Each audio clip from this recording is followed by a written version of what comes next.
Assalamualaikum warahmatullahi wabarakatuh. Perkenalkan, kami dari kelompok 5 ingin mempresentasikan materi tentang kemosintesis. Kemosintesis adalah proses penyusunan senyawa organik dari senyawa anorganik menggunakan energi dari hasil reaksi kimia. Umumnya, kemosintesis dilakukan oleh organisme tingkat rendah, yaitu bakteri. Bakteri yang melakukan kemosintesis yaitu bakteri kemoautotrof. Umumnya, kemosintesis terjadi pada tempat-tempat yang tidak terkena oleh cahaya matahari, yaitu seperti di dasar laut, di bawah tanah, dan di tempat ekstrim seperti gunung berapi. Jenis-jenis bakteri kemoautotrof. Jenis-jenis bakteri kemoautotrof terbagi menjadi 5 jenis. Yang pertama ada nitrogen. Nitrogen terbagi menjadi 2, yaitu ada bakteri yang mengoksidasi amonia menjadi nitrit, disebut dengan nitrosomonas. Dan ada bakteri yang mengoksidasi nitrit menjadi nitrat, disebut dengan nitrobakter. Yang kedua ada bakteri belerang, yaitu bakteri Belgiatoa. Yang ketiga ada bakteri besi. Bakteri yang melakukan adalah Ferrobacillus. Yang keempat, bakteri hidrogen. Nama bakterinya Bacillus dan Pantoptropus. Yang kelima adalah bakteri metana. Bakteri yang melakukan namanya Metanomonas. Saya Fadilatri Rezeki dari kelompok 5 akan menjelaskan bakteri belerang. Bakteri belerang adalah bakteri yang mengoksidasi logam sulfida menjadi sulfur. Contoh bakterinya adalah Beggiatoa. Organisme ini hidup di lingkungan yang kaya akan belerang, seperti tanah, laut, maupun air tawar yang bersuhu panas. Di sini terdapat contoh reaksinya, yaitu 2H2S dioksidasi dengan O2 menghasilkan 2S ditambah dengan H2O ditambah dengan energi. Nah, bakteri ini akan mengubah hidrogen sulfida atau H2S menjadi endapan belerang atau 2S. Dalam mengubah hidrogen sulfida menjadi belerang akan melepas yang namanya energi. Energi yang dilepas akan digunakan untuk membentuk NADH. Kemudian NADH yang telah terbentuk akan digunakan dalam siklus Kelvin, yaitu reaksi pembentukan glukosa. Nah, setelah dalam siklus Kelvin, nantinya ia akan menangkap karbon dioksida atau CO2 untuk membentuk glukosa atau karbohidrat. Di kanan bawah dapat kita lihat gambar bakteri belerang. Sekian dari saya akhiri, terima kasih. Di sini saya akan menjelaskan proses kemosintesis yang terjadi di dasar laut.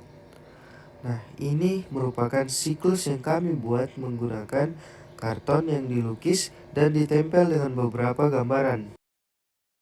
Tahukah kalian mengapa hewan-hewan yang tinggal di dasar laut dalam dapat mempertahankan hidup tanpa adanya bantuan cahaya matahari? Ternyata, makhluk hidup yang hidup di lautan dalam melakukan simbiosis atau bereaksi dengan bakteri kemoautotrof. Makhluk-makhluk hidup tersebut mengeluarkan senyawa anorganik seperti karbon dioksida, hidrogen sulfida, dan oksigen ke lingkungan untuk sebagai bahan kemosintesis bagi bakteri. Kemudian, senyawa organik hasil kemosintesis digunakan makhluk hidup tersebut sebagai sumber energi. Perkenalkan, nama saya Adriansyah dari kelompok 5, yaitu kemosintesis. Di sini saya akan menjelaskan tentang nitrifikasi yang dimulai dengan amonia. Amonia ini disebut juga dengan NH3. Amonia ini akan dioksidasi dengan O2 menghasilkan nitrit dan melepas energi. Energi ini digunakan untuk nitrosomonas dan nitrococcus. Lanjut dengan nitrit. Nitrit ini akan dioksidasi kembali dengan O2 menghasilkan nitrat dan melepas energi. Energi ini akan digunakan untuk nitrobakter dan akan menghasilkan senyawa anorganik. Saya Ahmad Alwi, sini saya akan menjelaskan kemosintesis pada bakteri besi. Contohnya, bakteri pada Ferrobacillus yang biasanya hidup di perairan dengan kadar besi yang tinggi. Ferrobacillus ini akan mengubah ion feri menjadi endapan ferro yang akan menghasilkan energi. Nah, energi yang dihasilkan ini akan digunakan untuk membentuk NADH. Kemudian, NADH yang sudah dihasilkan akan digunakan dalam reaksi gelap atau siklus Calvin untuk menangkap CO2 dan akan menghasilkan glukosa.